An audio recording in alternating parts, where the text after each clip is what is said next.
Hi, my name is Magali Claro, and I would like for you guys to please raise your hand if you know who Cesar Chavez is or Dolores Huerta. Now keep the hand raised if you know who Ruben Salazar is.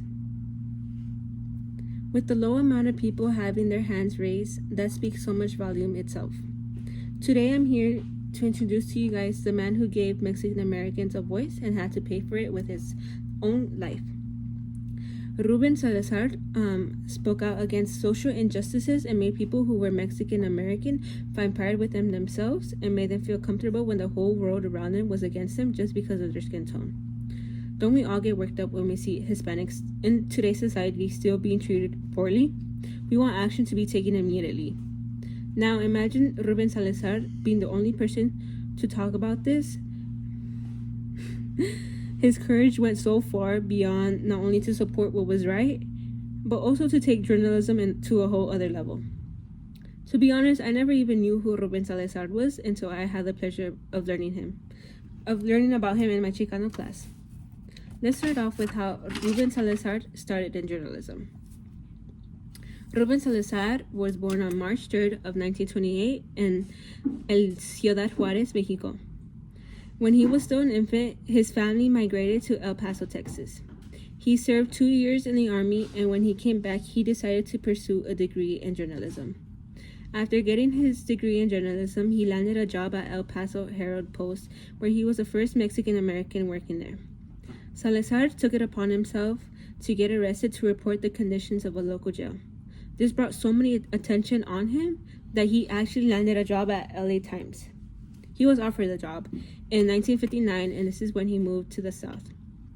His coverage on his work on covering stories and the news was very specific, and it even brought him to be a foreign correspondent.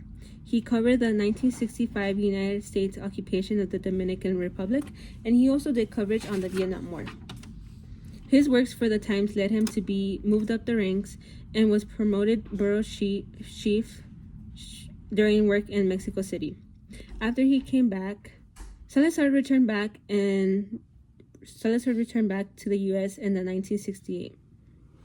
Now that you know a little bit more about his background and how he got into journalism, let's look at his involvement in the Chicano movement and why his reporting mattered so much. Salazar was not afraid to write about the subject of racism, and this is where tensions were rise between Salazar and the LA Sheriff's Department. As his essence, Salazar felt it was important to cover specific stories based on racial minorities, deeming its responsibility, personality, and professionality.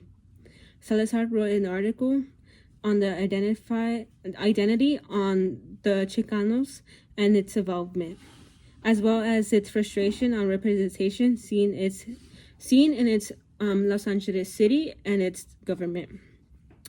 Salazar became an FBI target because of this.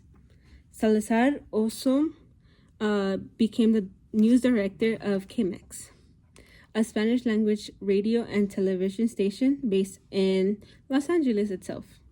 He would write weekly on Chicano affairs for the LA Times, and his work covering how freely and confident, and he was not really scared to say anything on it. Unfortunately, this all came to a halt when Ruben Salazar sadly passed away. On August 29th, 1970, the Chicano movement was held, and this was a huge anti-Vietnam War protest. They protested the high number of Hispanics in the Vietnam War, and they also addressed the social injustices that was faced by the Chicano movement. Here's a glimpse of the protest.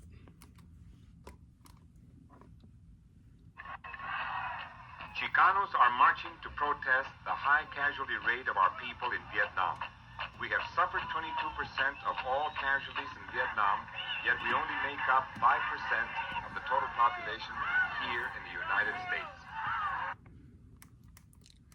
This video of the Chicano Momentarium from 1970 comes from the UCLA Film and Television Archive, which was published online on August 29th in 2022.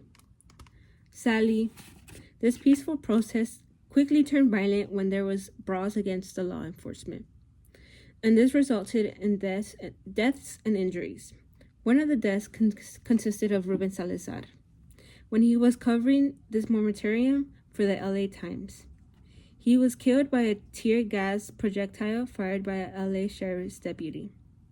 Tear gas is meant for open spaces. However, this tear gas was directly thrown at Salazar's skull.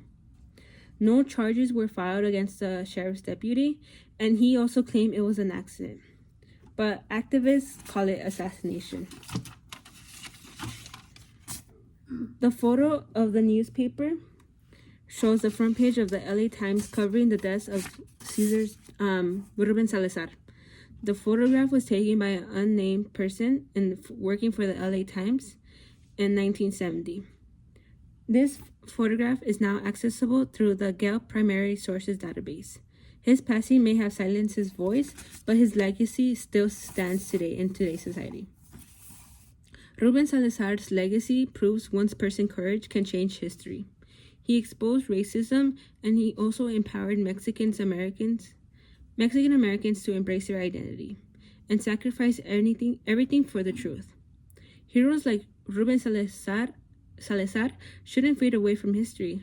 They should empower us to keep on fighting. Would you be able to use your voice for others? Thank you.